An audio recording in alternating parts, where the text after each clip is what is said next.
So welcome to something a little bit special, let's say. This is a game I don't think a lot of people know about. It's Dragon Quest Builders 2. There was an original Dragon Quest Builders that also seemed to be very not well known, let's say. But this is actually Pai's request for her birthday stream. Since I was going to stream this game at some point anyway, Pai's basically getting an entire game for her birthday stream, just not all in one day. Because I guarantee you, if I had to do this entire game in one day, I would probably go crazy and throw my Switch out the window. I love this game, but it's very long. So, let's go ahead and get started. Dragon Quest Builders, for those who don't know, is pretty much precisely what it says on the tin. It's a Dragon Quest themed game that has Minecraft sort of building, except this game is like 10 times better than vanilla Minecraft. It can't really hold up to Minecraft with mods, but vanilla Minecraft has got no hope. We're gonna go ahead with save slot 3. I will say right now, this game's loading times are atrocious. Like, they are horribly, horribly bad. I will be cutting out the majority of the loading times a little later on, but just be aware they're bad. They're really bad. I have no idea why the loading times are so terrible in this game. But you can pick male or female. This is actually not a choice that you have to feel tied down to. The game actually lets you choose your gender freely. So if you decide you're tired of playing a male character, you can instead play a female character, like it says here. It's not that far into the game. It's... Technically, you can do it the moment you beat the prologue, if you know what to do, and I'll show that off. But most people are going to learn how to do it after Chapter 1. I believe these are all my settings that I actually use.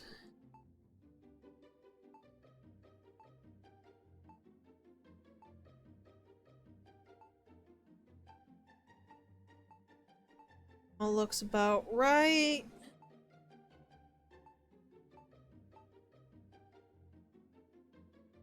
That all looks right. You might notice that it said online features. Yeah, this game has online multiplayer. We'll be showing that off once I complete the main game, which will be a while.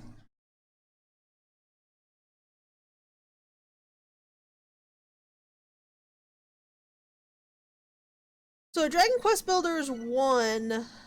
Oh, this is DLC, by the way. The Hodo Stuff Pack and the Modernist Pack. The Knick-Knack Pack. This is all DLC. I like this game enough that, I think it was Pi bought me all the DLC? I don't remember who it was. Like this says, you also won't be able to use all the DLC until you get later in the game. It kind of sucks, but it's kind of understandable. So yeah, Dragon Quest Builders 2 is actually based off of Dragon Quest 2, like the actual RPG. The original Dragon Quest Builders was based off of a what-if scenario. Like, because in the original Dragon Quest game, you could take the Dark One's deal to rule with him, and Dragon Quest Builders 2 is based off the hero actually taking that deal. This game is based off Dragon Quest 2, but in a way that won't become very obvious until later. For now, anybody who's played Dragon Quest 2 should recognize both of these people. The dude straight front and center in front of the throne is named Hargon, and he was one of the big bads.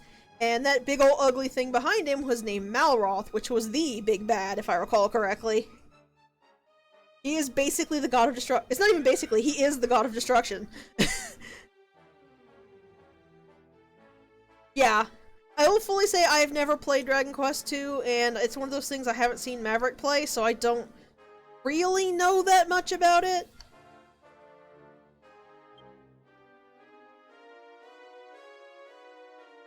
I know the spawn of Erdrick is your party for Dragon Quest II.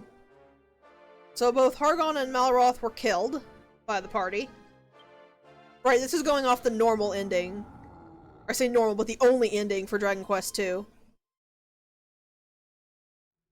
Have we? It's been so long, I don't remember a single thing about it.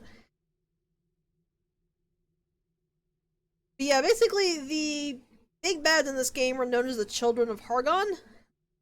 And one thing that will become very obvious if you pay attention is none of them actually know who Malroth is. They've never really even heard of the dude. They only know about Hargon. These are one of the very few who actually know who in the world Malroth actually is. But most of them will just be like, just do like a weird question mark above their head if you actually ask them about Malroth. Which you can't really do, but you know what I mean. Basically, the monsters are running around and arresting people for building. And by arresting people, I mean dragging them off to a punny version of Alcatraz to essentially torture them to death. So, yeah. That's kind of not good. Also, we have a random disembodied voice who is talking to us.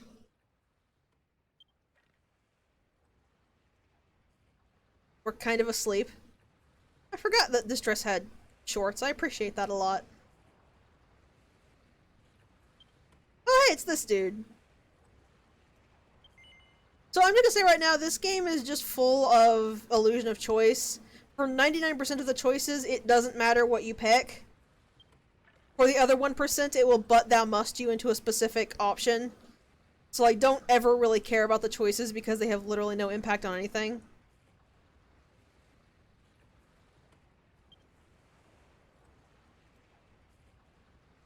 See, apparently in this world, people known as builders are specifically very skilled at building things, which makes sense. It also makes sense that the monsters are not really all that happy with us, considering they're trying to stop people from building. Yeah, we can move around. You can press B to jump. You can press the other stick to swivel the camera. Gross. You can interact with certain stuff. You can also see up at the top left there is our health bar. That's relevant in that if it goes all the way down, we pass out. I don't fully know what happens if you pass out because I've actually never passed out in this game. It's not really all that difficult if you're careful and know what you're doing. But on the opposite side, if you have no idea what you're doing or you're not very careful, it becomes brutally punishing. It's kind of all or nothing like that.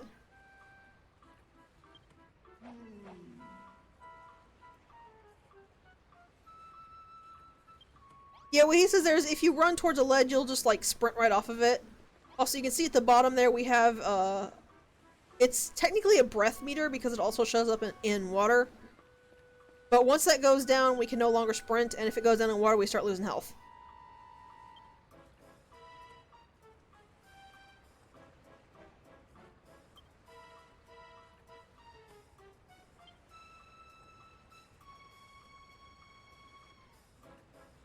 Yeah.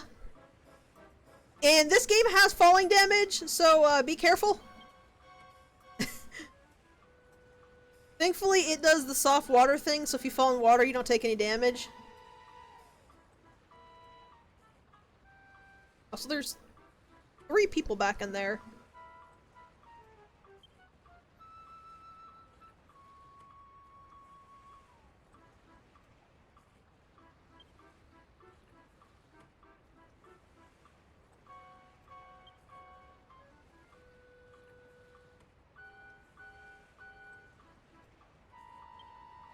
Also, Pinky here is a complete and total bitch, and I hate her.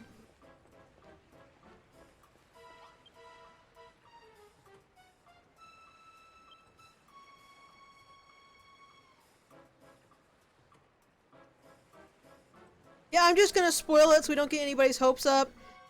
The entire game, she only gets worse and worse in attitude and personality, and she is one of those who will survive to the very end. I like this guy. I will say that most of my commands are currently locked. There's a lot of stuff that I can't quite do yet. It will not let me do it until the game tells me. Also, yeah, Slime's talking puns, which we'll hear a lot as we play the game. The monsters are it's hilarious because the monsters are some of the best part of this game.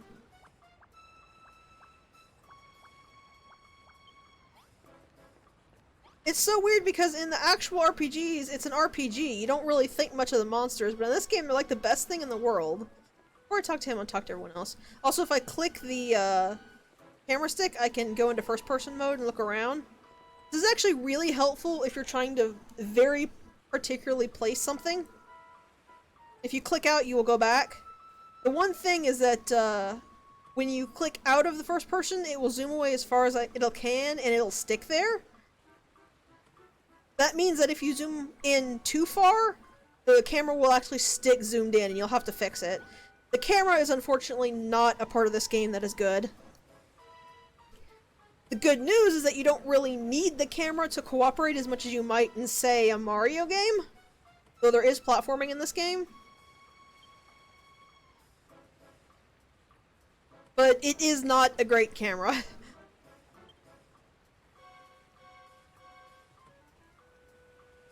Also, I'm already in character. I sleep loud enough to sleep through a tornado. I've actually done it before.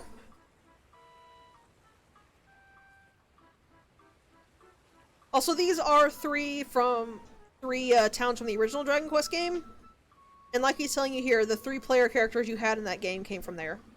You only had the 3 and 2.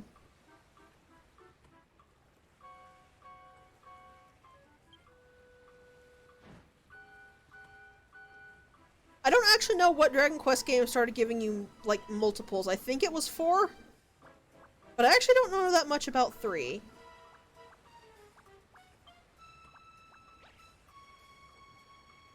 Also, this is somehow just impossible to be intimidating when it's a slime saying it.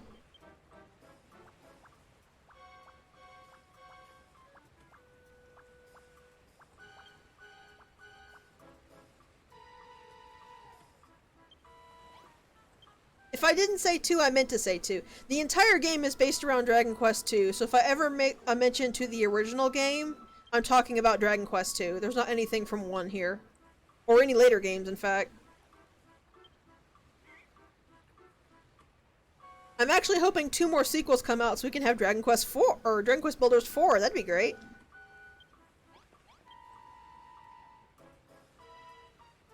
Unless you were talking about me saying Dragon Quest 4, I was saying I think Dragon Quest 4 was the first time you got more than just a handful of party members. Because you got enough party members in 4 that you had to actually pick and choose who went into battle.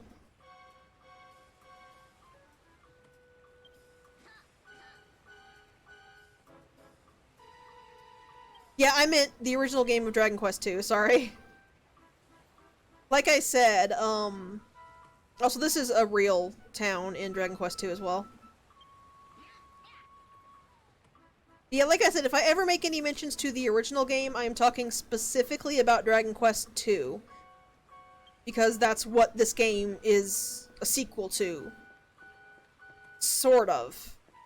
You'll see.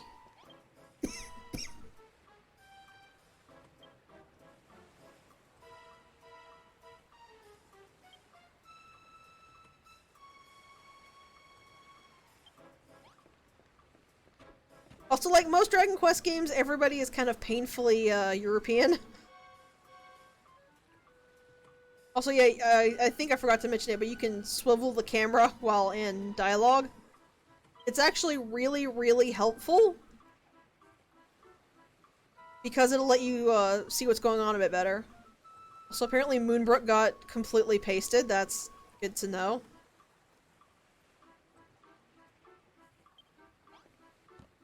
I don't think you can actually fall off the boat. Now I want to try.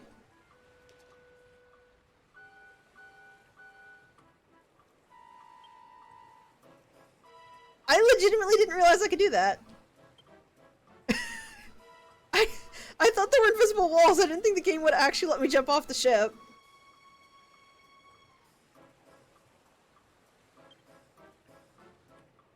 That is a random point of interest.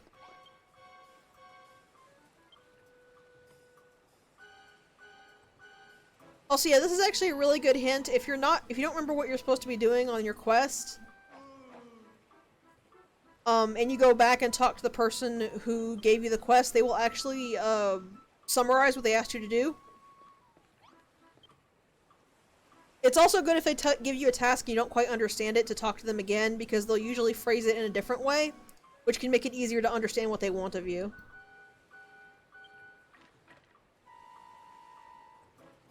Yeah, there's no quest log, but there's not actually that many side quests you need to do. There are some, but the game rewards you the best if you do them immediately, so...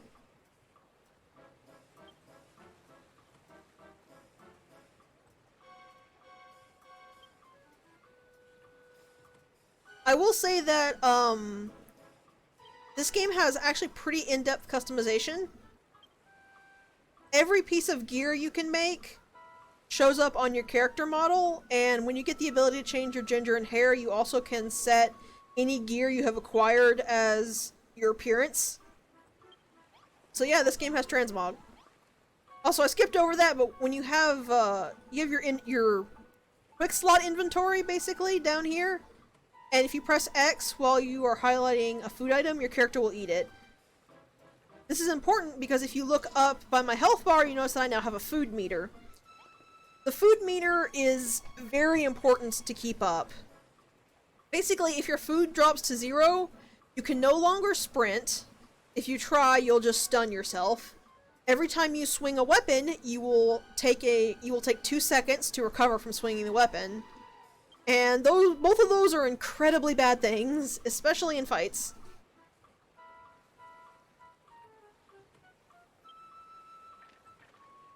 Like, prioritize keeping your food bar up at all points. Yeah, that also applies to tools. The moment you stop using a tool, which for most of them is after the first swing, you will do the stop and stun part. It's terrible. Like I said, prioritize keeping your food bar up at all times above anything else, because you will suffer if it is not.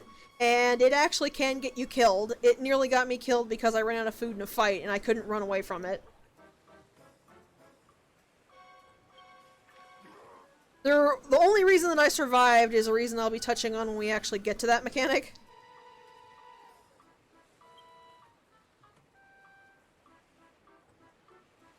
Which won't be too long. I'm pretty sure we gain access to it after we finish the prologue.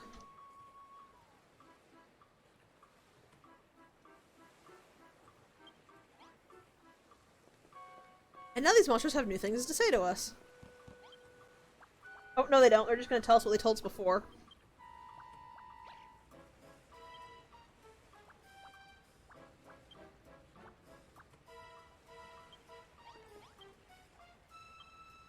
I'm going to go ahead and skip through all this because we talked to them before and it's exactly the same.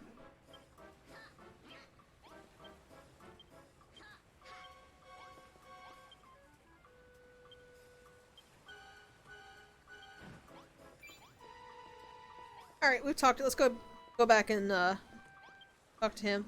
I'm gonna go ahead and give his name so so that I can just stop calling him Skeleton. This is Captain Whitebones.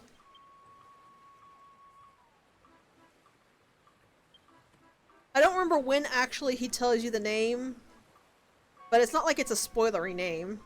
It's a pun. It's not really a pun so much as just directly describing. Captain Whitebones is one of the best characters in this game, and I will hear no other slander.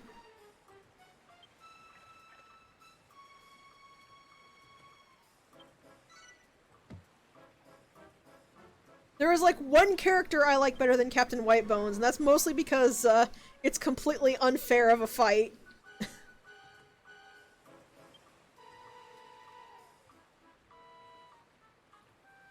Also, here's a curious thing that shows the monsters aren't really thinking through this.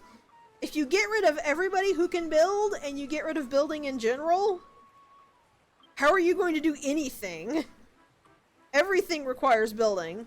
Also, we now have access to attack. It's punch because we don't have a weapon, but when we equip a weapon, tapping Y will have us use the weapon.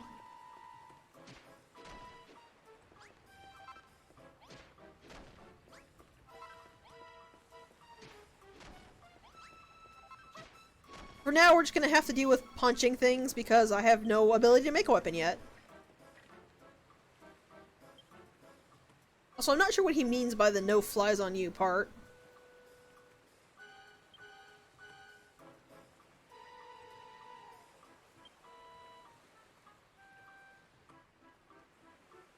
This is part of why I like Captain Whitebones. He's not an idiot.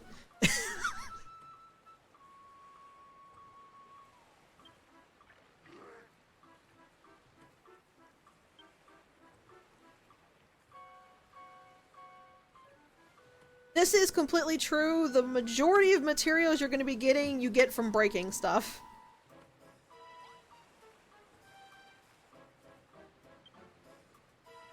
Yeah, it's very odd. That was actually the case in Dragon Quest Builders, the original 2. I'm not really... In the original, I think it was because the Dragon Lord, I believe that was his name, completely wiped out the concept of building. So it was a matter that people legitimately had no idea what it even was.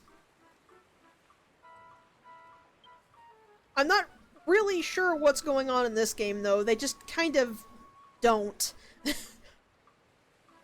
They know what it is, they can see how to do it, they just don't.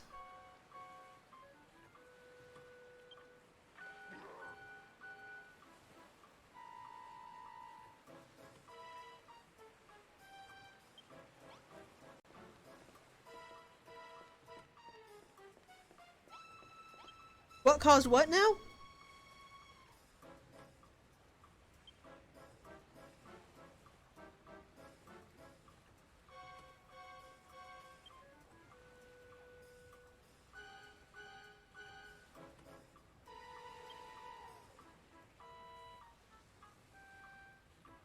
I don't think the game actually ever, like, tells you how he did that. He just kind of did that.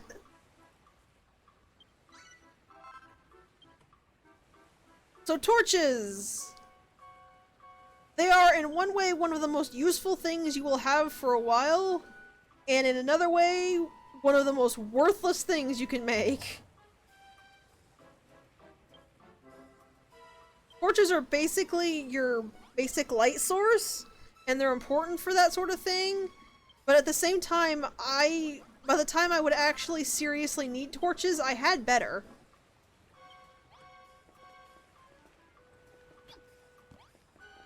Yeah, pretty much. So when you are highlighting something you can put down, you'll notice it says place there. It has you place it. And when you have something you can place in your hands, you notice it will actually tell you where you can put it down. And yes, as you can see here, torches do cast light.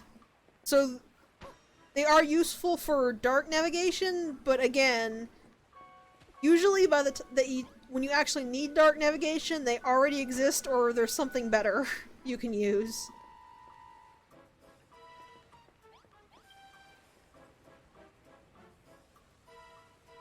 I'm pretty sure that's actually how the talk goes with the goddess in the intro.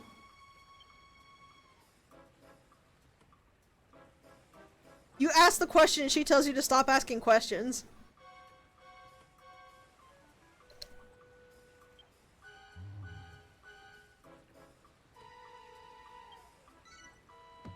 I kind of wish you could do these tutorial quests in any order, because none of the quests actually rely on you knowing anything from the other quests.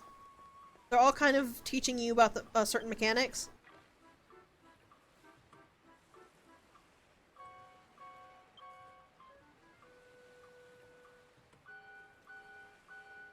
Also, one thing you will learn very quickly is our builder is kind of adorably naive.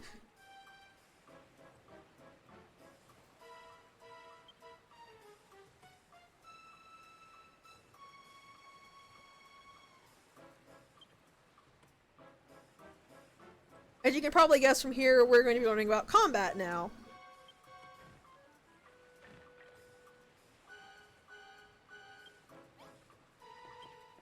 So we just punch him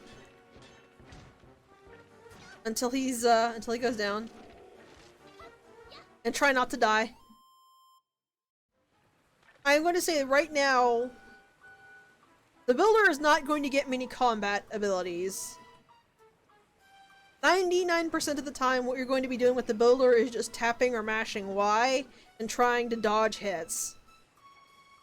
Dodging hits is actually a lot harder than it seems because monsters don't telegraph very well. When I say they don't telegraph very well, I mean you get like half a second to register they're attacking and get out of the way of the attack. And that's it.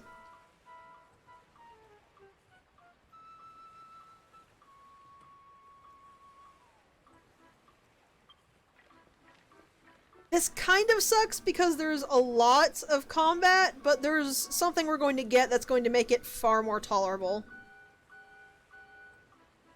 Yeah, I will say that the really heavy attacks, the ones that'll do like a quarter of your damage, are very, very well telegraphed. So you know when they're coming and you know how to get out of the way, but just basic normal attacks are basically never telegraphed. That's a really good tactic, and one I'll probably start trying to use. Also, here's a major mechanic of the game. Your character will just spontaneously develop new things to build. That's actually a really big thing about the builders. They can just invent things like mad. The vast majority of things we're going to get are going to be things that we ourselves invent. There are, I think, a couple of patterns that will be given to us. I don't really recall.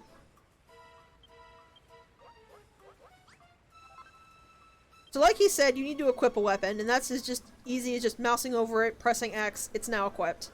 If you had something else that was equipped, anything you equip will replace it in the little hotkey bar down there.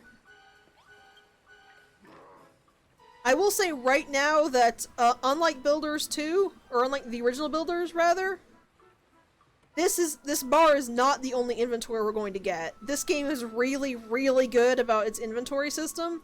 We're just gonna have to wait a little bit to get access to it.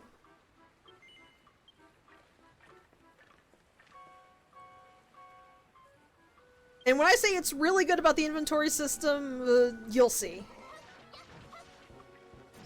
Also, there you see what I mean by the enemy not really telegraphing the attack. Honestly, I find that just tapping attack once and then moving, tapping once and then moving, is actually way less dangerous than trying to combo. Anytime I've tried to combo, it usually smacks me right in the face, unless I'm specifically behind the enemy, as Pi pointed out.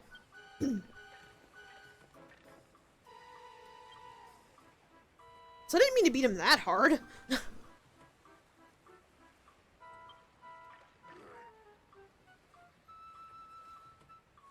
Yeah, like I said, our character is the most innocent thing in every world anywhere.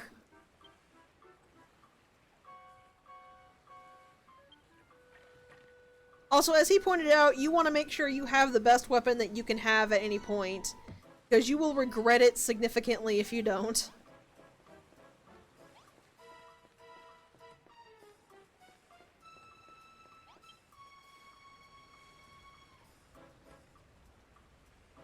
Now we're going to get one of the most useful mechanics in the game. I mean, y'all kind of stripped them all from me.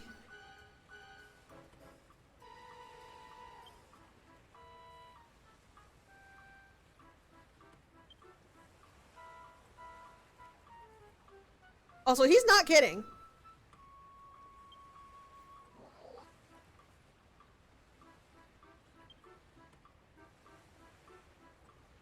With the gloves, you can literally pick up anything.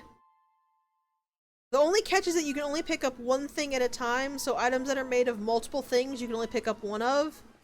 but it doesn't matter how big the item is, you can pick it up. Like, as an example, that big throne you saw in the intro, that's technically considered a single item. I could pick that up. Just straight up pick it up, no problem.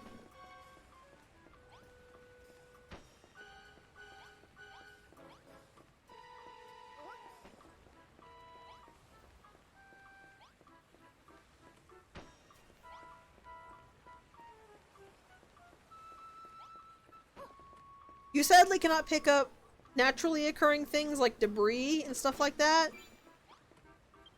But you can pick up a lot of stuff in the game. Well, you can pick up some of the natural stuff. You can't pick up things like trees, but you can pick up things like rocks.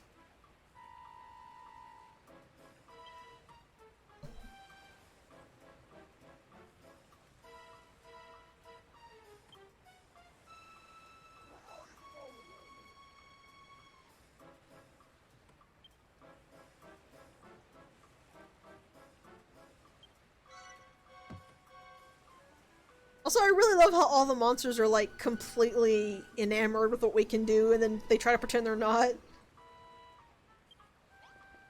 Also, that line just really amuses me for some reason. Hurry and inform the captain so you can get more back-breaking chores! Yeah, basically.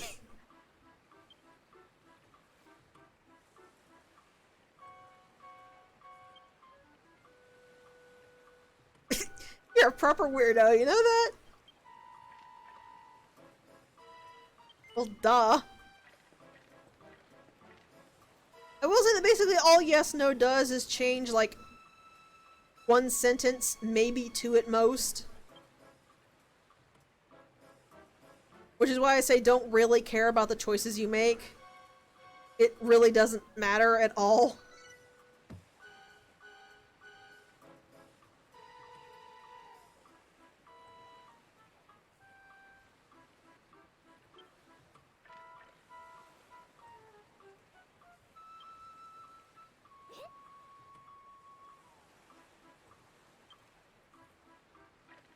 Yeah, he's not really gonna do it.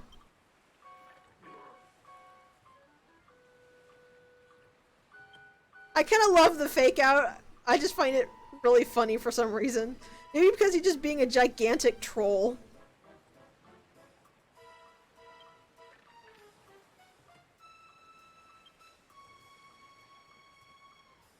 Also, I really adore the fact that he's like, yeah, Hargan told us we had to kill everyone, but you know what? You're my new cabin girl. There's a reason I say Captain Whitebones is one of the best characters in the game.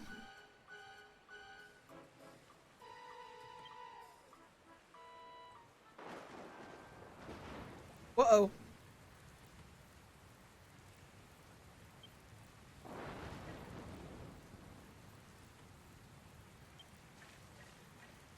Also, I'm just gonna go ahead and...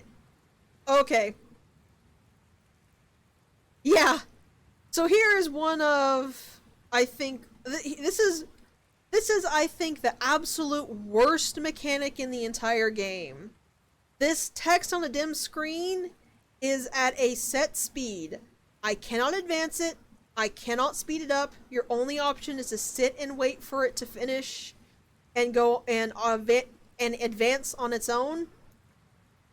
And it's really, really, really slow. It doesn't look like that. It doesn't look like it's that bad here. But trust me when I say it's really slow.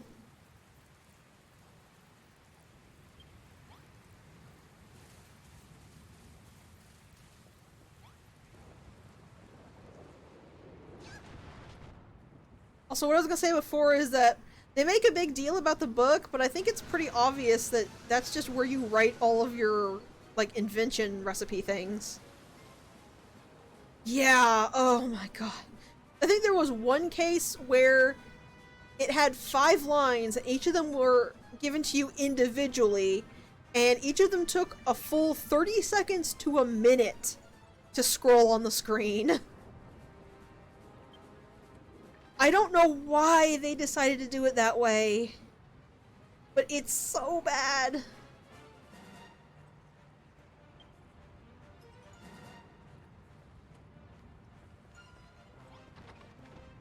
Also, this is the battle music, which I'm kind of amused by. Whoa-oh, we sprung a leak.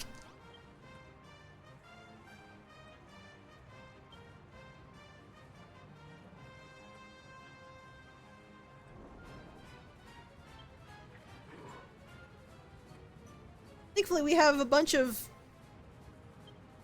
I guess, boat hull level strength crates.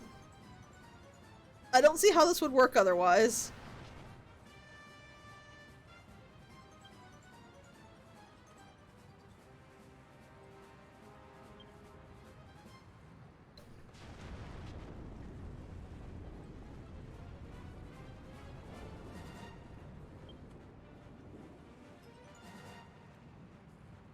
This does teach you one thing, though, and that is, every type of object can serve as basically everything you want it to. You can't use actual objects like crates if you're trying to make an actual room, but you could make a house entirely of crate walls if you really wanted.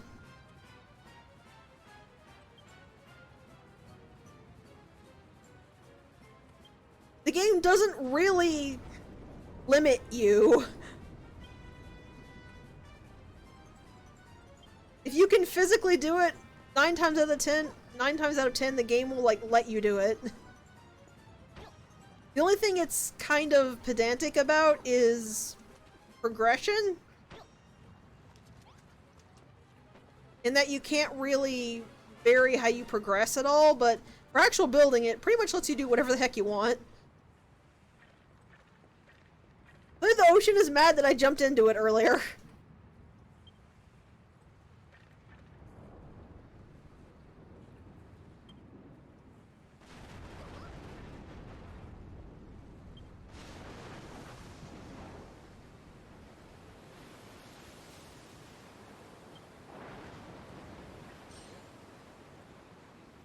And it's actually hard to see there, but Captain Whitebones put up a shield in front of himself and us.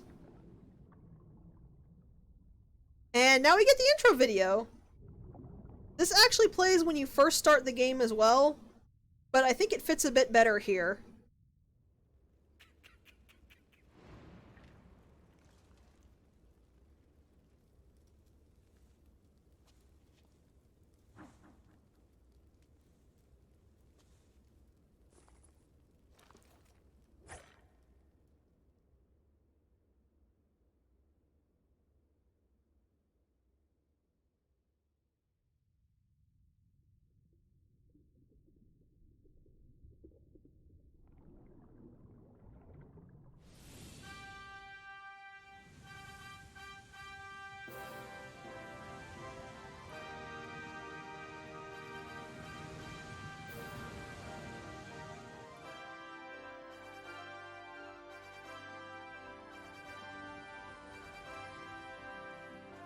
Those are some orange pants.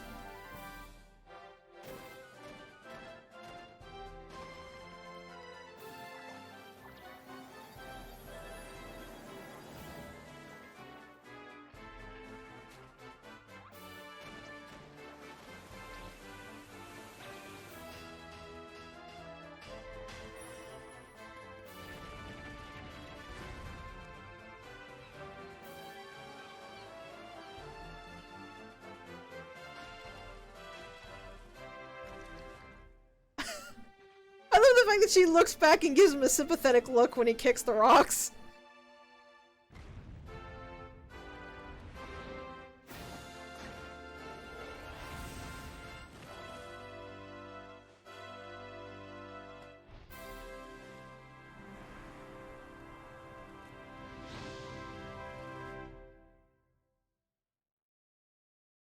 So as you can probably guess, that guy with the long hair is going to be pretty central to what we're going to be doing. I really love the little slime book loading indication, but man, loading times take forever.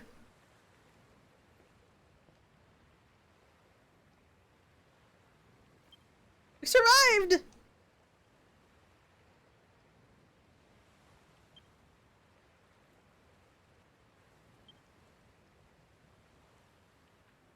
Oh, wow.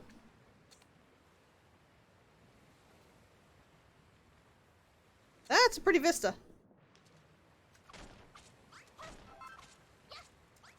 Alright, so notice one thing. Notice when I'm hitting this block, nothing is happening. That means that I don't have a strong enough tool to break that block. These are actually, proper blocks, as in when I can break them, I will get the block itself rather than material. But I need something else to be able to do that. There's nothing I can do with him right now. But I can... You also see I can't do anything with, small rocks as well. What I can do is hit the kelp and pick up kelp pieces.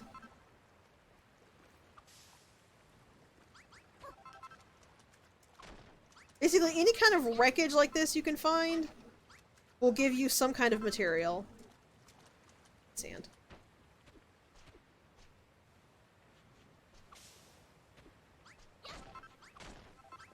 You're of course not required to gather stuff like this. I just kinda do because I find it helpful. 50 wood should be enough though. Hello?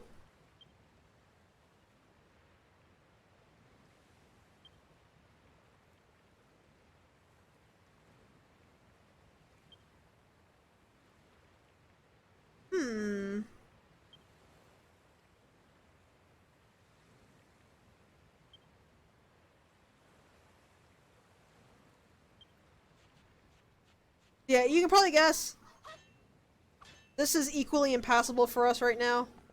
All we can break is sand and debris. Walk right into the cutscene holding the block.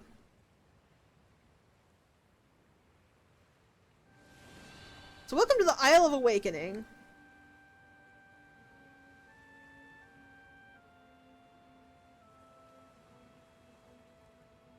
The large black- there we go.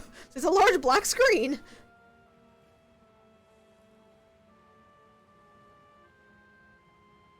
This is basically what you would consider the hub, I guess?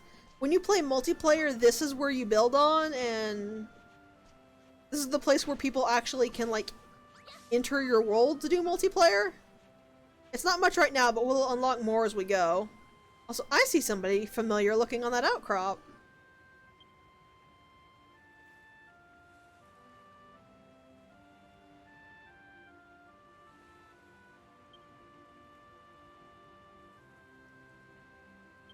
Apparently he sees us.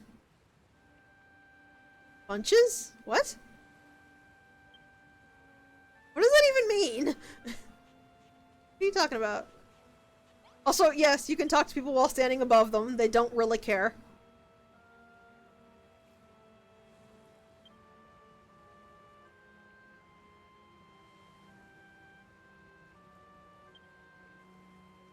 I guess that makes sense.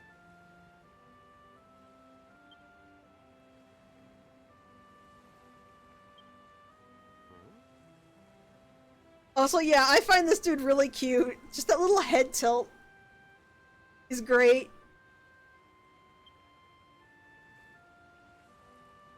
This dude's name is Malroth. That sounds kind of familiar. I'm sure it's nothing.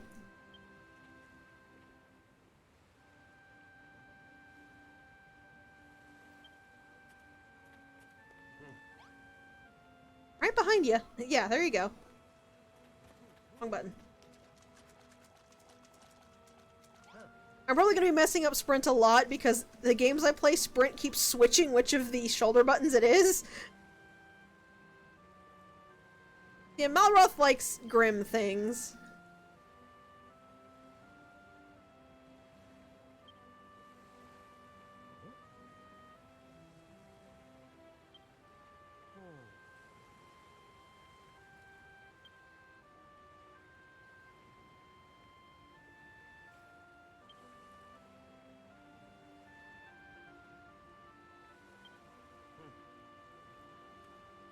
Unfortunately.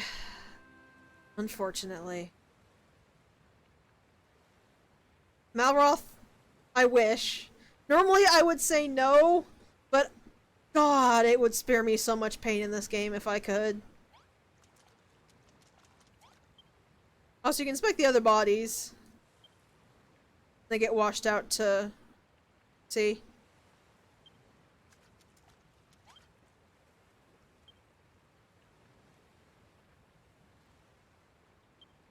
Yeah. You will see very quickly why I do not like this character.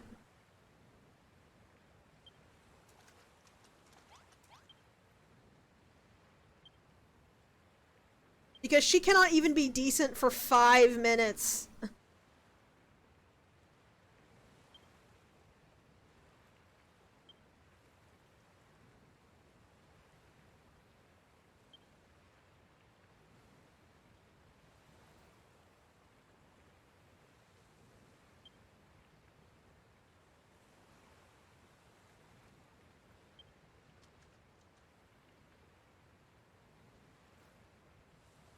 Lady, you are the type of character whose parents would demand a ransom to not take you back. Or pardon me, who would demand the pirates pay them a ransom to take you back. Yeah, like I said, Malroth is fairly vicious. It's just really, really hard to feel against it when it's towards her.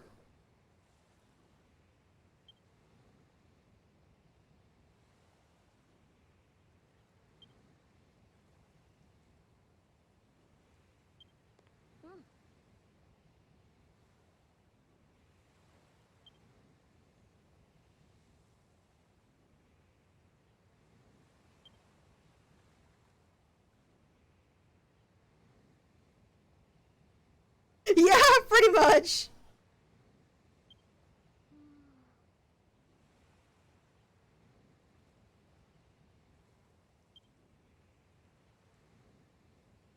You don't deserve that name.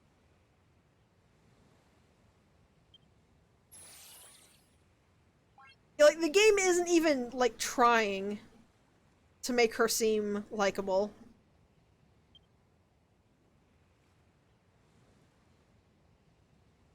Also, this is teaching you a bit of a rule about rooms.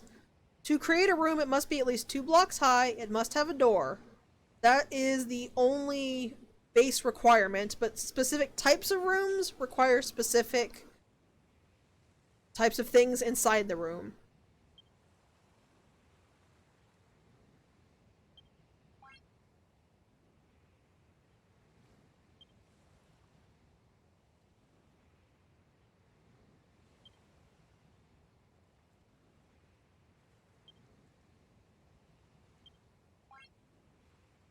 Also, this is my favorite of the icons.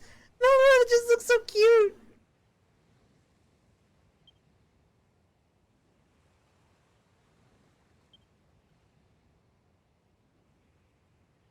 Yeah, basically, as far as I can tell, what counts as a door in this game is something that covers 2 blocks high that you can walk through. So that includes normal doors, that includes curtains, and some other things as well, I believe.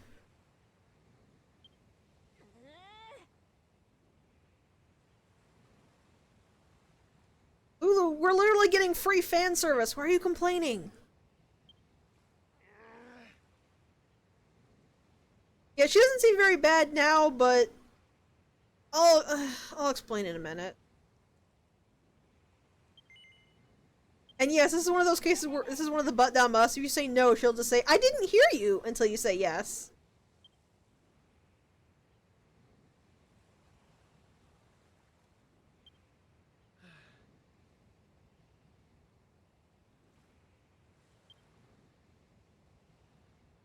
Ah, I wish.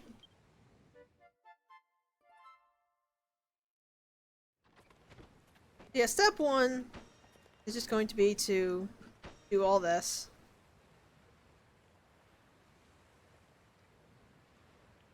I don't think I've ever seen that word before. Whinging? I do fully agree that Lulu has absolutely no taste, though. I should edit in, like, one of my favorite fan arts of Malroth, because, oh boy, the thirst that invokes in you.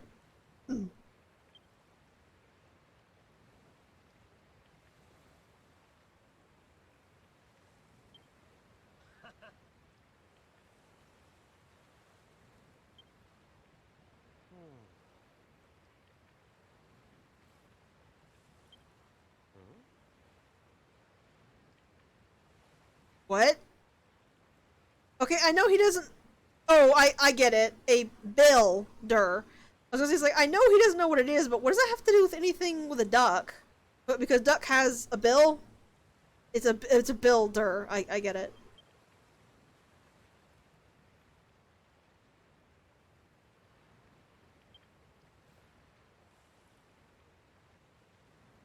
Buildered ourselves. There's just something weirdly cute about that phrasing. I don't blame you, Malroth. I don't blame you. So this is the one I always start with because this is just the easiest one to finish. Literally just do that. You're done.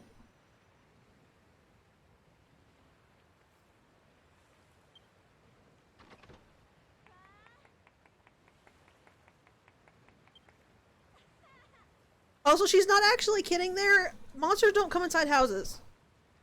I don't know why, they just kinda don't. Yeah, she's literally claiming the whole thing for herself while we are shipwrecked and I fixed it, and I'm building stuff for it. Are you starting to see why I don't like Lulu now?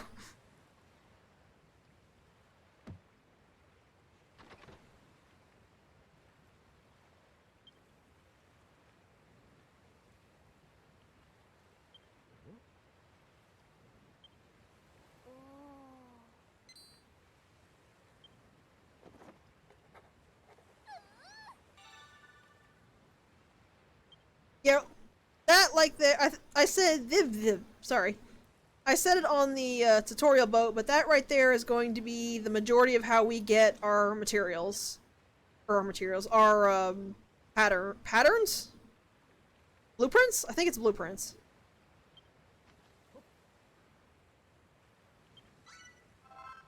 Basically, somebody says we need something, we figure out how to make the something.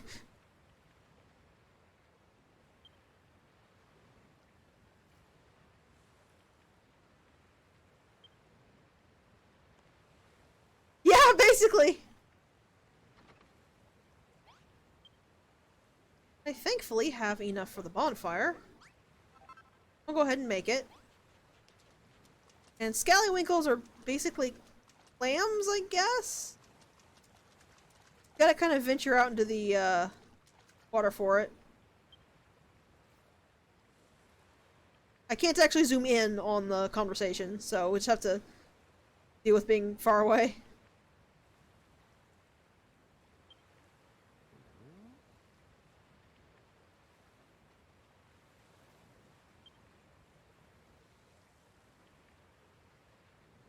I think part of what endears me to Malroth at first is the fact that he's just asking really innocent questions. Like, he's clearly really interested, he just doesn't really know. And you can feel that he's genuinely interested, he's just kind of ignorant.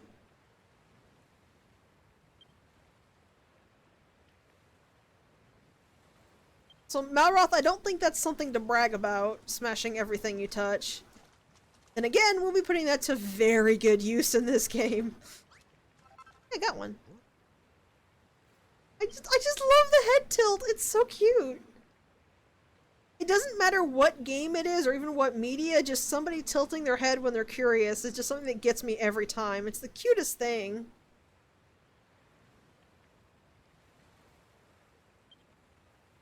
Yeah, you actually can't eat them raw. Spoiler.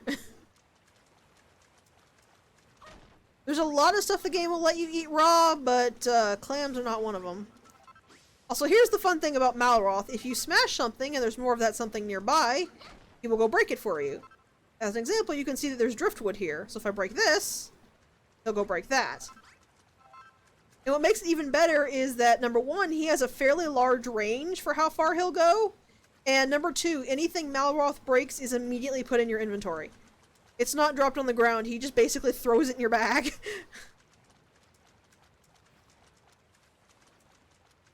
Basically, yeah, it's like a confused little puppy, and if you don't find that cute, what kind of monster are you?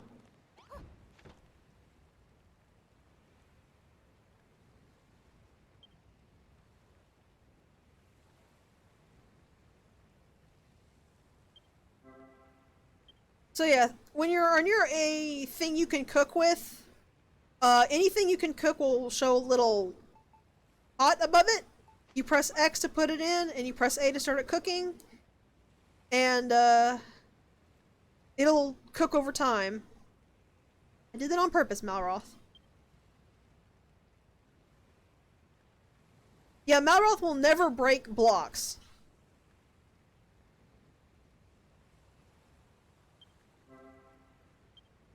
Yeah, as you can see here, this slowly progresses to show the progress of your food being cooked.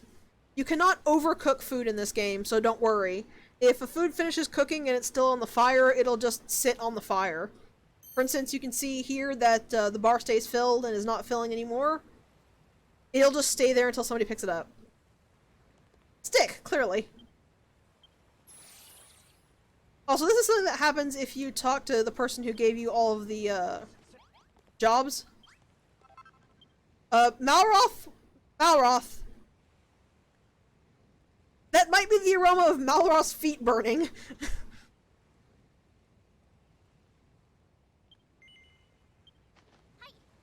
Thankfully, you actually cannot be hurt by anything you make in this game.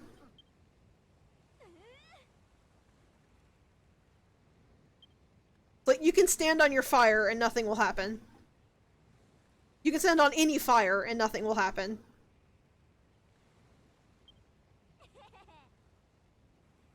Also, as Lulu points out here, cooked meals will give you more hunger back than raw meals.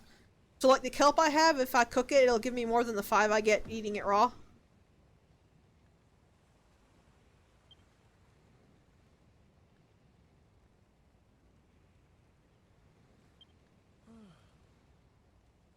I love his little shrug too. Malroth is just really nicely animated. I think the reason I take note of it so much is that every character in the game, except the Builder and Malroth, all share the same animations. And while it makes sense for the Builder to not have unique animations because of the player character, Malroth having unique animations makes him really stand out a lot more. Also, you're lucky I'm not... You know, maybe you should just stay in the fire, you rude little twit.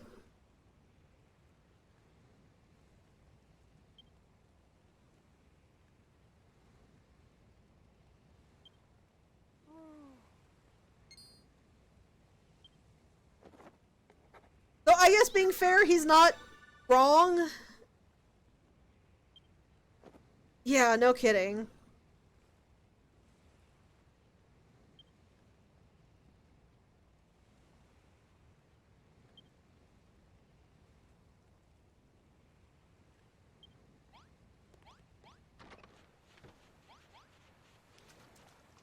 Also, Malroth will sprint alongside you. He has an infinite sprint bar. So he's only constrained by how long you can sprint.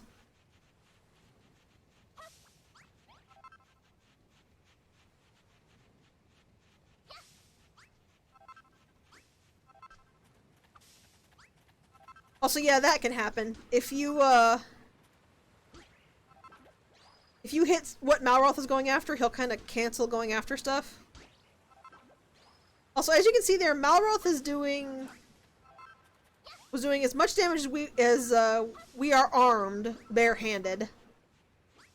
This is actually why combat in this game is not a huge trial. Your character is not a combat character. The game does not make any illusions about this. Malroth is, and Malroth will wreck everything in his way. And I mean everything in his way. Malroth is a beast. He does have his own health bar, but I believe if you heal yourself, you will automatically heal Malroth as well. Because there's no way to give him any kind of items. The only thing you can give him are weapons you craft for him. And I do specifically mean for him. Malroth has unique weapons that no one else can use.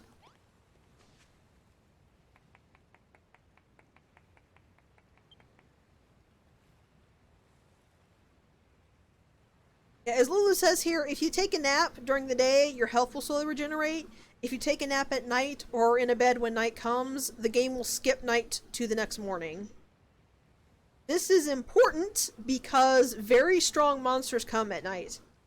And by very strong, I mean early on they will be able to 3-shot Malroth. And probably 2-shot you, and nearly 1-shot you.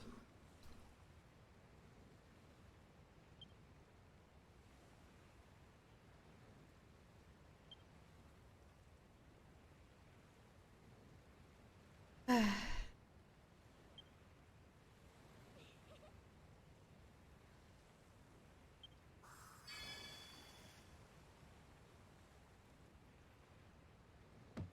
love that little icon. Still so cute. Yeah, notice how she's saying this here. Sorted out her sleeping arrangements, made her supper.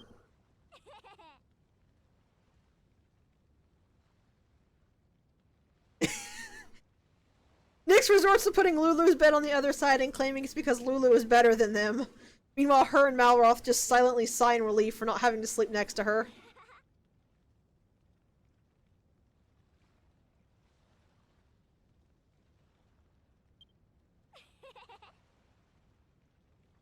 Yeah. Alright, so this right here, this is why I don't like Lulu.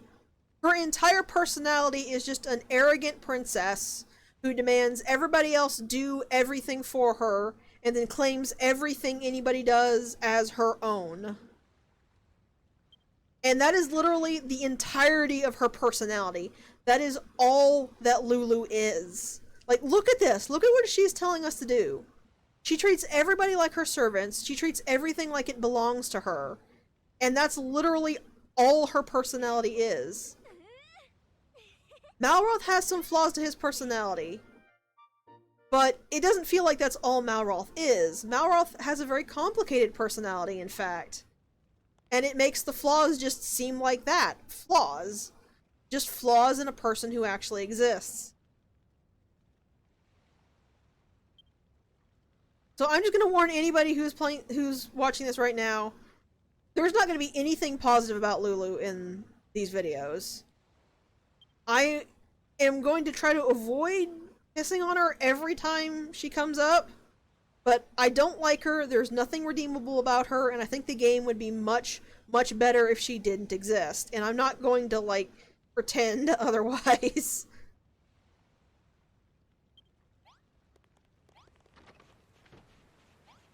Alright, Malroth, let's see you give it a go.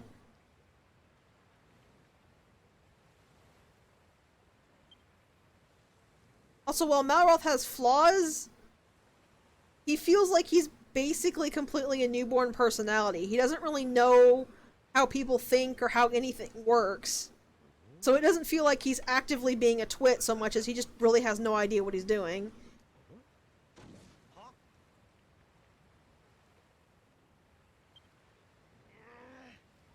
And this is especially better because, most characters will develop as the game goes along.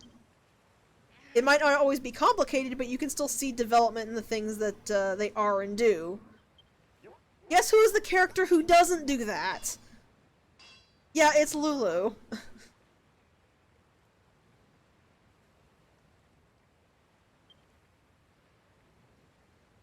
Also, I kind of love the fact that he wants to be a builder after watching us build for, like, I would say maybe a quarter of a day, considering we came here at around sunset and it's now night.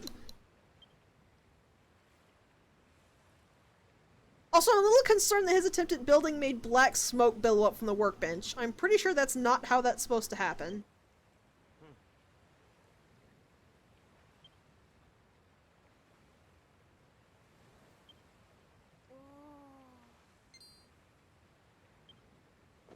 And here is the very first best item we're gonna get. This is Malroth's first weapon. And as you can see there, notice how it says can only be used by Malroth? That's what I was talking about before. Malroth uses unique weapons that only he can use, and because of that, they often have ridiculous levels of attack. Yeah, I kind of want to know how he managed to make black smoke with a hammer myself. Yeah, like, see, our weapon is 8, this is 12. His weapons are going to be outdoing anything we can make for a long while. Excuse me.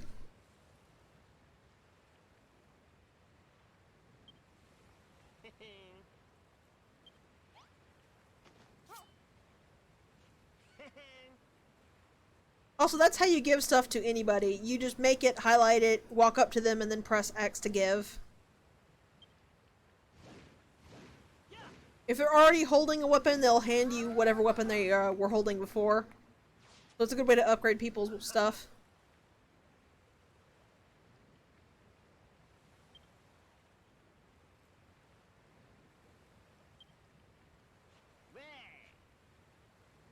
Oh, Malroth.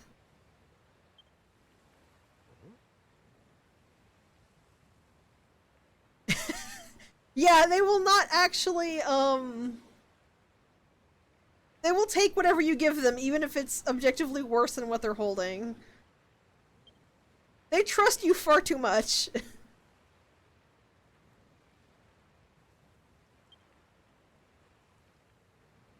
I actually know exactly where this monster is, and this is going to be a point to show off precisely what Malroth can do.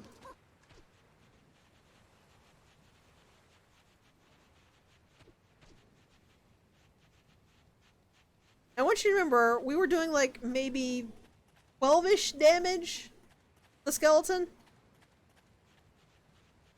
Yeah, basically. So watch, in the slime we do 6. Malroth does double our damage. Just... He does have a range. Every weapon has a range. Or rather, I should say, your attack in general has a range. But Malroth is just doing double of what we can do half the time, flat out. This is basically how combat goes. You let Malroth take attention, start wailing on everything, and then you just kind of sneak in little hits here and there where you can. Malroth is going to be your main damage dealer throughout the entire game.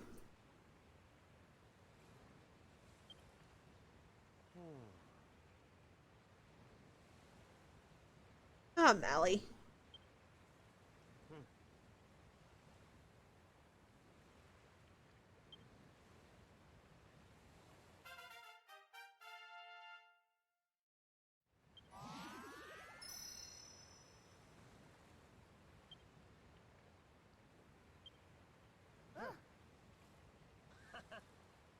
As you saw, we do have level ups, but leveling up will only increase our health. Malroth is the only person who gets stronger from leveling up. Yeah, as he says here, that's a really good thing to do.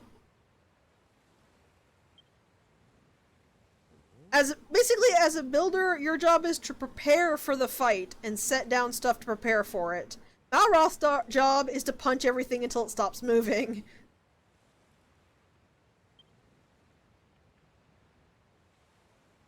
That's actually not too incorrect.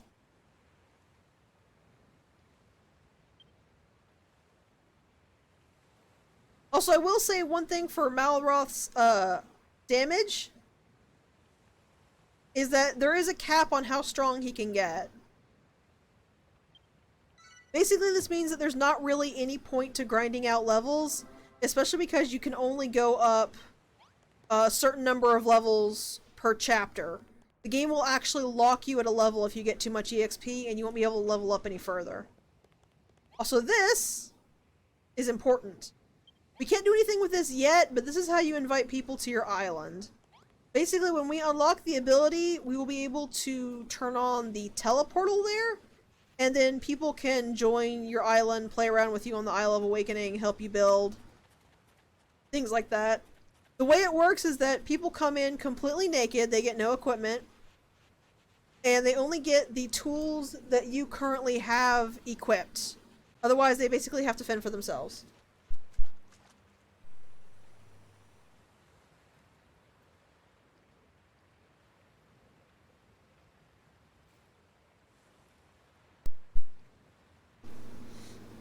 Yeah, that's actually one of the other reasons that Malroth is so great.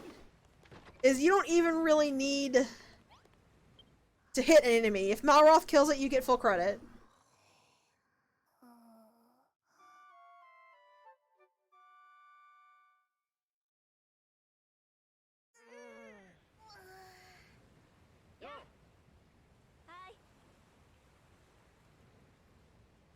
Yeah, as Pi said, basically you're going to hit the level cap every chapter. Just playing casually.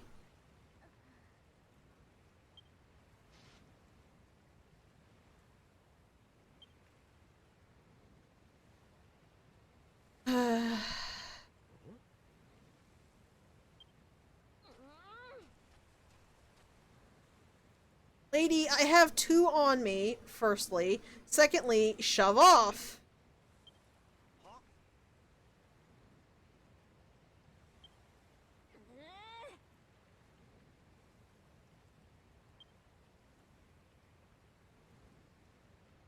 Also, it's kind of interesting how Malroth can sense monsters.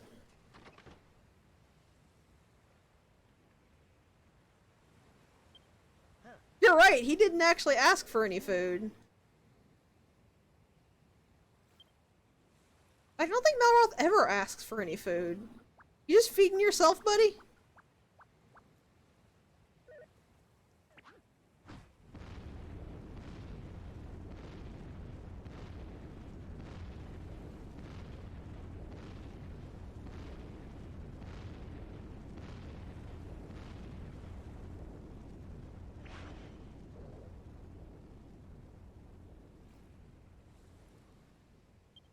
Oh, that was, interesting. Apparently it wants to talk to us.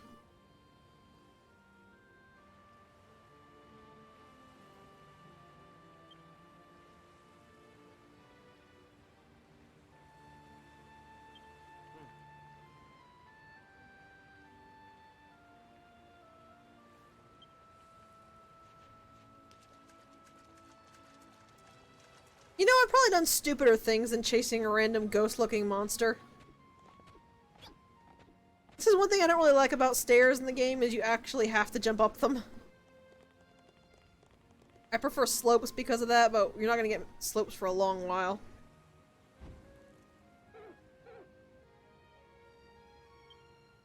Yeah, right?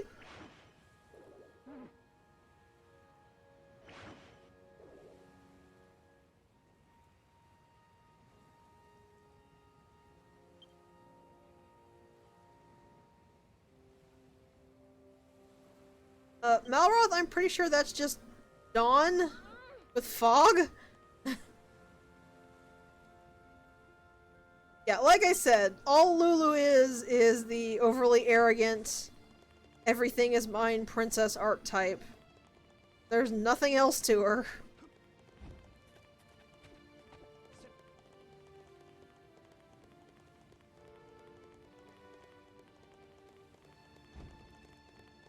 I have 2 of them on me! I can cook you another one if it will shut you up!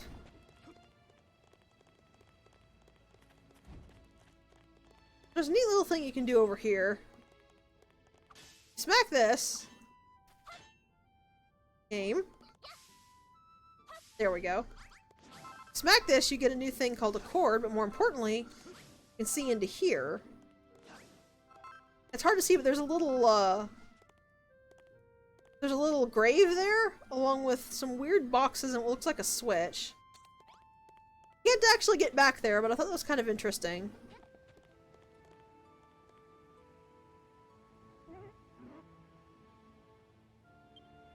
I mean, technically you can get back there, you just can't get back there for a long time, because the upgrade you need to break, I believe these are called Umber bricks, is really far ahead. I think it's in chapter 4. It's in one of the final chapters, in fact.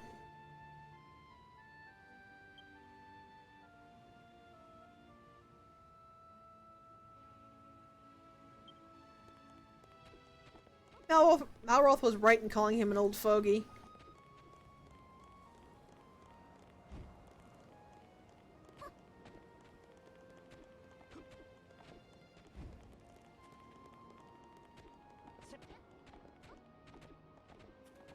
Up, up. Up. Slowly going up. Tell her he dropped the thing down off the cliff and then push her when she goes to look.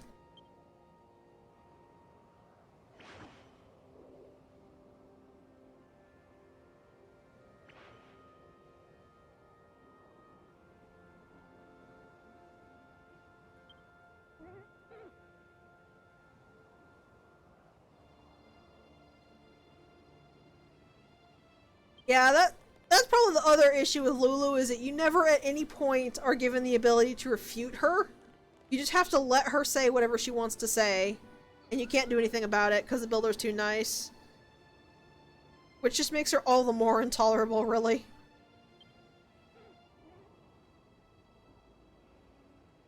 Also, why would you want anything where Lulu's mouth has been? You don't know what diseases she carries.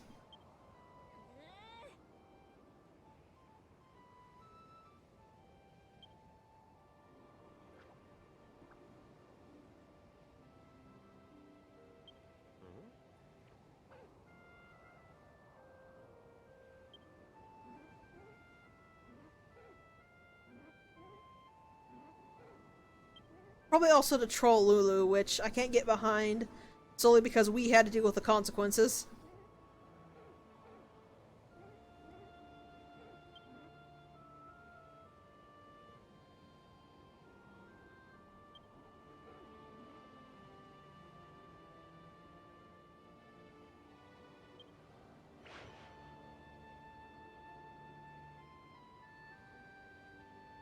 I have to laugh at Malroth's oddly expansive vocabulary.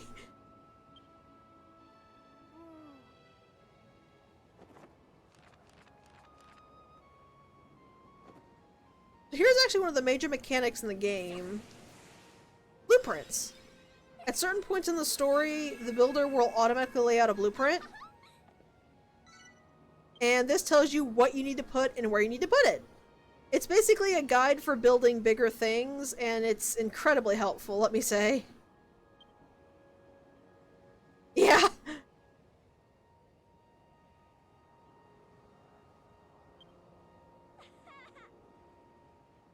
It definitely doesn't count as fixing the entire temple, but I mean, I'm not going to complain. I don't like this area up here. I wouldn't want to do more building on it. And yeah, Lulu is unfortunately right. You have to do blueprints exact. If you've placed a blueprint yourself, you can just pick it up at any time. So you can deviate as much as you want. But for things like this, you have to do it completely perfectly. Like it says, you can just press minus and it'll show the blueprint so you can look at it again. Also, you can zoom in, zoom out. You can see yourself as a little orange arrow. You can drop it certain levels so that you can check what the lower level requirements are. The blueprints are really good.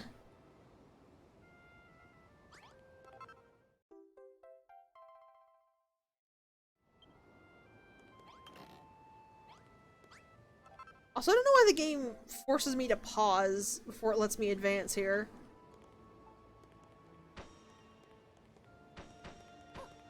Also, if you hold down X while you move, your builder will move and continue to lay stuff down. You just have to be careful because if you don't hold move fast enough, they'll start doubling it up. Like, for example, that.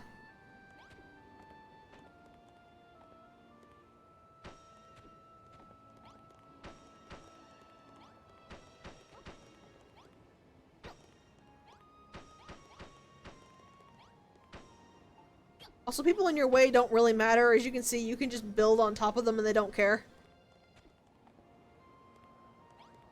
Then when you finish a blueprint, this happens.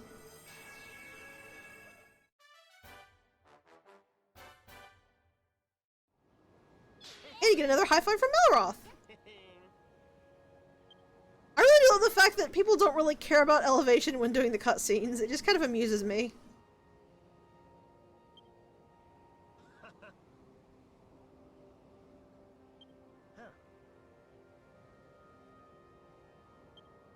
Also, the builder is really, really protective of this book, which I find hilarious.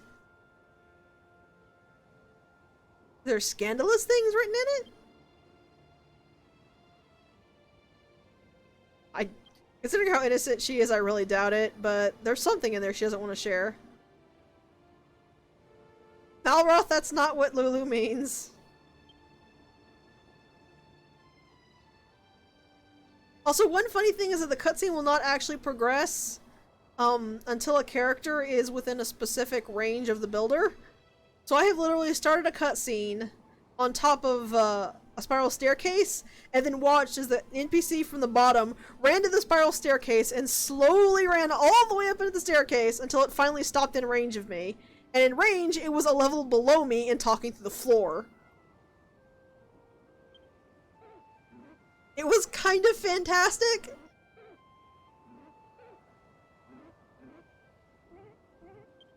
That actually happened twice, as a matter of fact.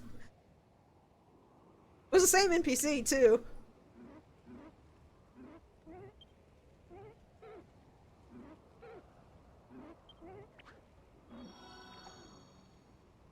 And here's one of our most important tools. The hammer will allow us to break blocks, like in general.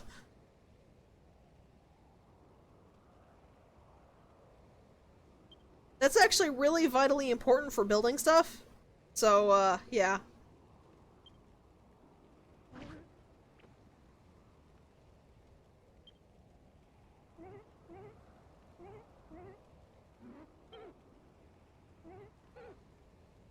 So look at this wording very carefully. He gives us the island. It belongs to us.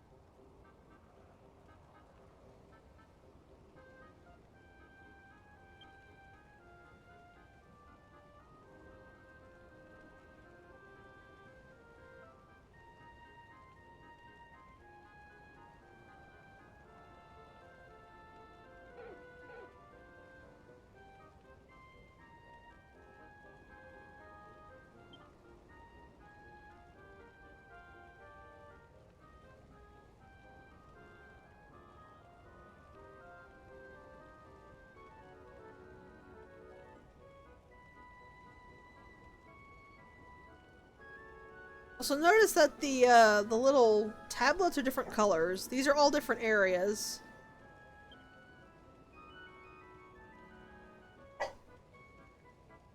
Also, Malroth is already speaking up in our defense.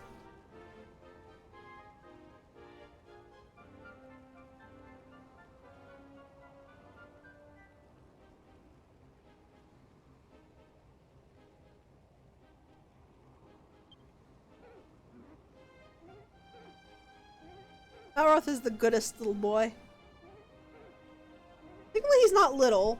Even though all the characters are chibi, they are implied to be fully grown adults.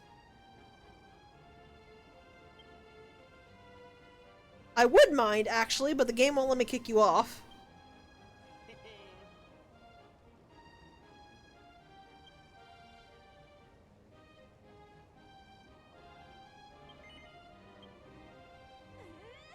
And there you go. Even though it's my island and she has permission to stay, the moment I said okay, she immediately takes charge and makes it all about her.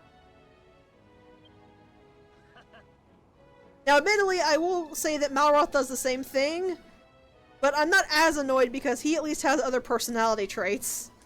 Lulu does not.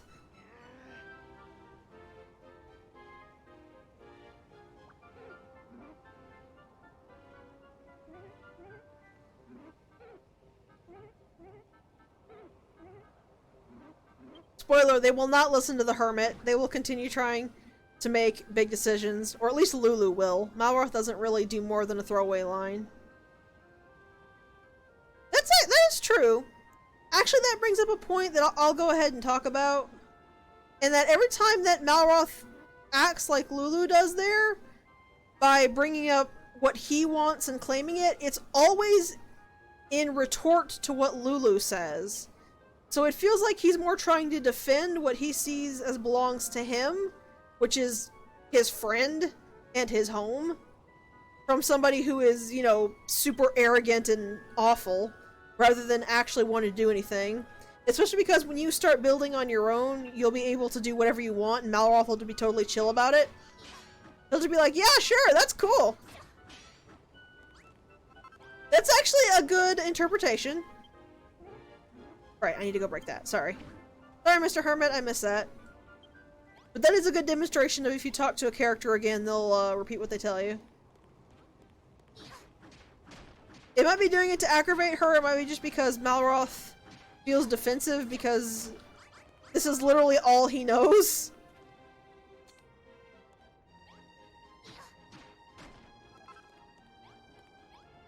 You just got a useless item.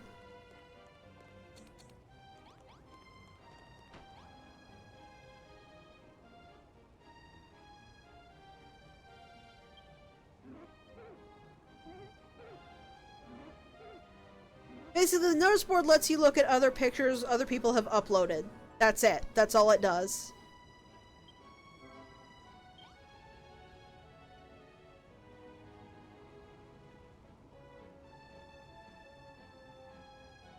I don't really find it useful at all. I mean, it's decent if you're looking for ideas. And you can see what I said about this being Minecraft but better. Like, seriously.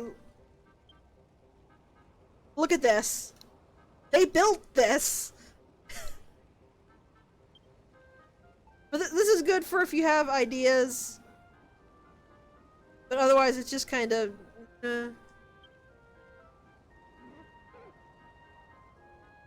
If you have ideas? I said if you're looking for ideas. You can take pictures and you can upload them, I just don't don't.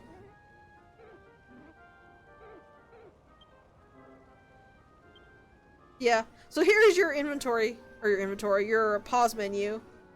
This shows you what you're holding, which right now is, like I said, it's just what we've got. Down here are all the tool slots. This is your shield, your armor, and your weapon. Builderpedia is just lists. It shows you the things you can make, all the items you've picked up, all the monsters you've killed, the different types of room you've discovered, and the blueprints you've created. These are basically just completion things where you can check on what you can do. Save is save, miscellaneous goes into your album. This gives you various tricks. This is the game manual, this is the settings we saw, and this puts you to the title screen.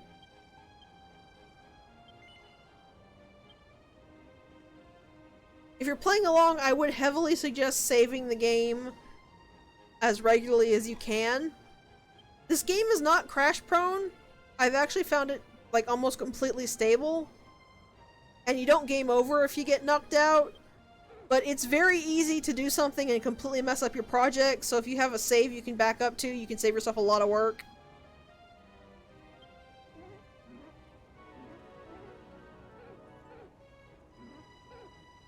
You can't really... I think you can save in multiplayer, so if you disconnect or something goes wrong, what you've built will stay.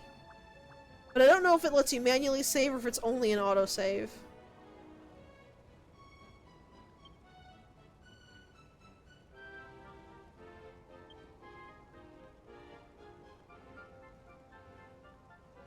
Yeah.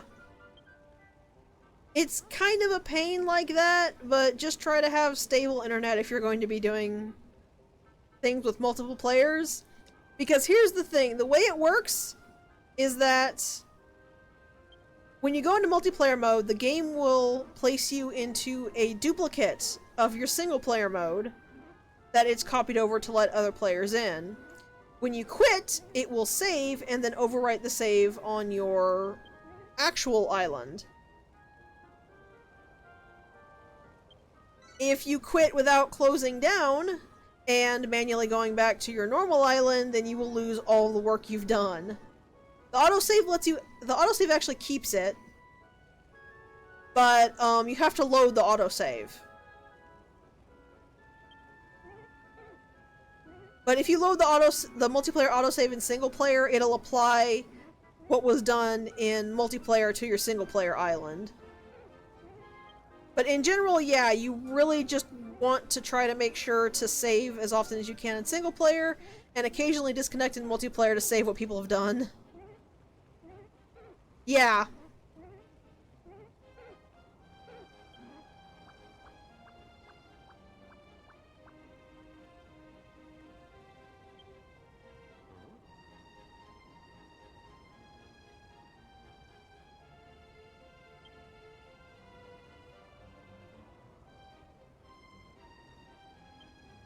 Of the things I don't like about this game, the save section in multiplayer is definitely one of them. Like I said though, the game is very stable. You just might want to disconnect multiplayer every few hours to do a hard save for your own sanity. Because I still remember when we had an issue with, I think your internet crashed, Pi? And I lost a thing I was working on for, what was it, an hour and a half? And I just didn't have the will to rebuild it.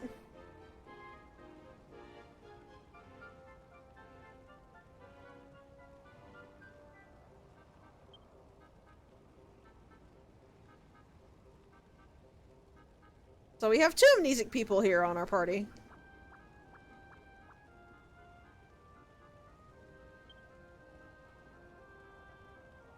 Yeah, that was it. The hotel you were grumbling about.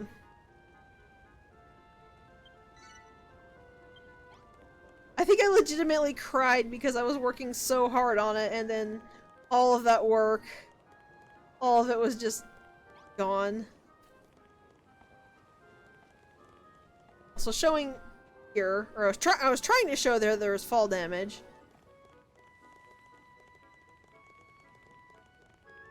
Let's see, actually there's somewhere I want to go.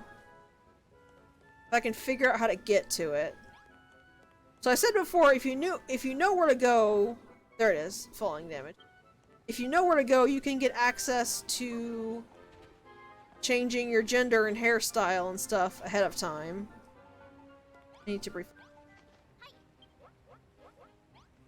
I'm trying to remember specifically how to get to it. Because you can get to it in the prologue here. I've done it before.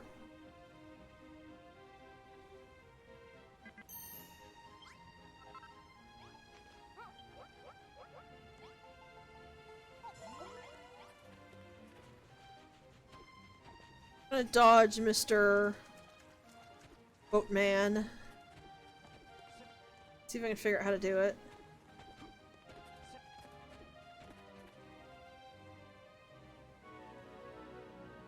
I can remember how to do it. I actually have to go up this way. Also, you can only jump 1 block high, so if you want to jump higher, you need to find other ways to get around it. You can jump a lot farther than you think you can.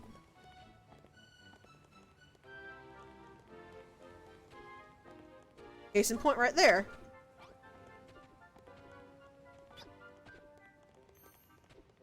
That was the sound of the scallywinkle finishing cooking. I believe what I want is over here. No, not quite.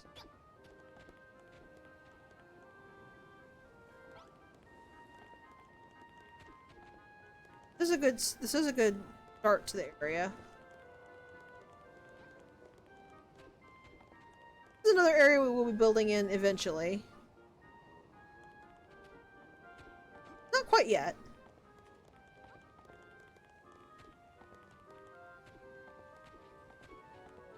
Thankfully this rock wall goes all the way around the Isle of Awakening.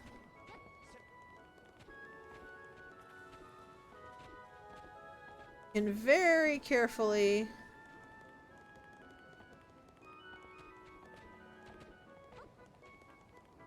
navigate your way around.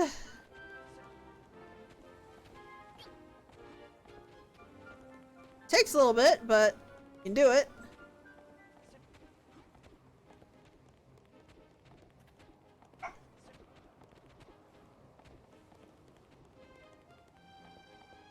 I like to imagine Lulu is just blathering on about herself and her wants, while me and Malroth are carefully navigating rocks and ignoring everything she's saying.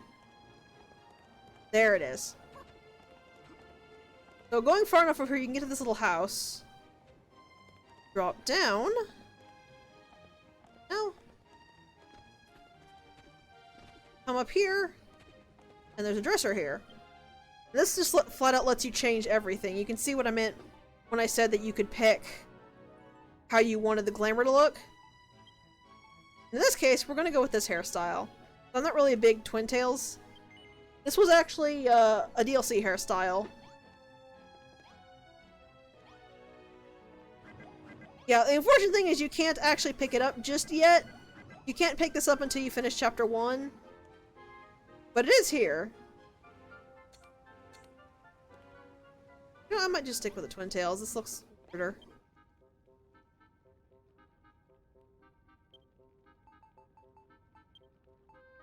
The other option's this weird, sort of slicked back mess.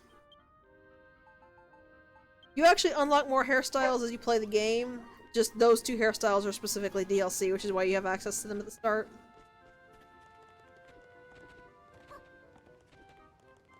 That's really the only point to coming down here this early, is if you had the DLC. Hairstyles, and you wanted to put one on before going into chapter 1. I'm kind of stuck. Luckily, there's a thing you can do. By hitting view map, you can teleport straight to certain areas. This works everywhere. It's just places have preset spots you can teleport to.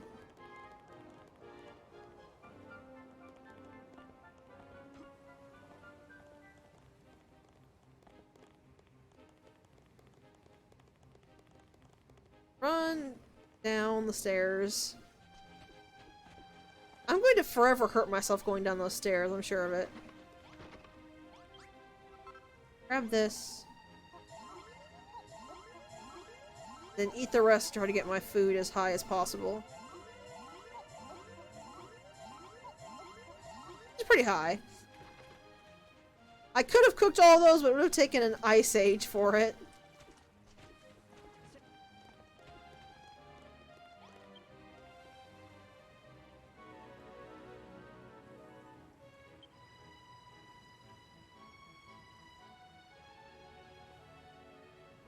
Painting the ocean blue, minding your bee's knees, huh?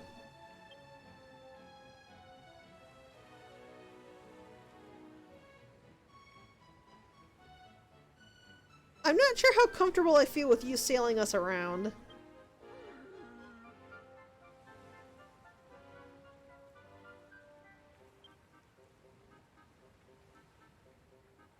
You could do that as well, yep.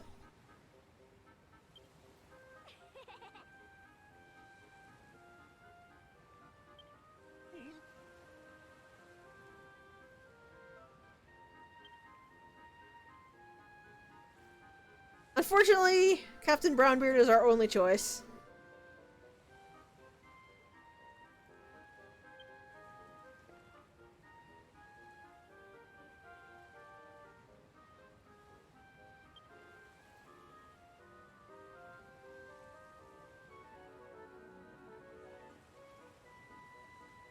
So yeah, here's the thing, is that Brownbeard doesn't actually know where anything is in this ocean. So we kind of have to figure out where something is and tell him where it is before he can take us there.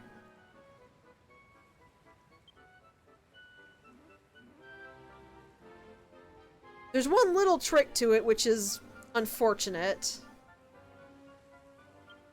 Basically, when you leave the Isle of Awakening to go to a new chapter island for the first time, your entire inventory is stripped.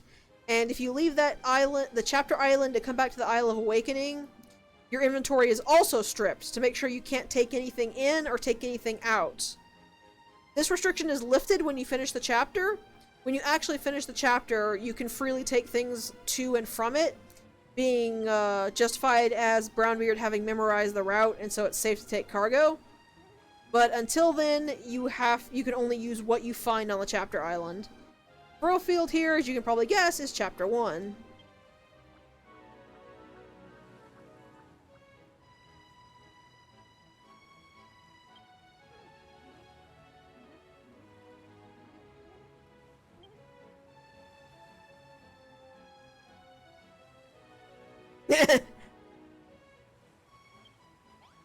So yeah, we just need to talk to Brownbeard to start chapter 1, but I think that'll be enough for now.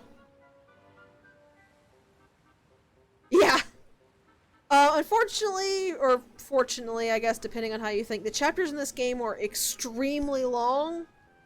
I personally think that they they stay over their welcome a little bit. But I definitely don't want to get into a full-on chapter right now, especially with all the things we have to do in it, so we will pick that up next time.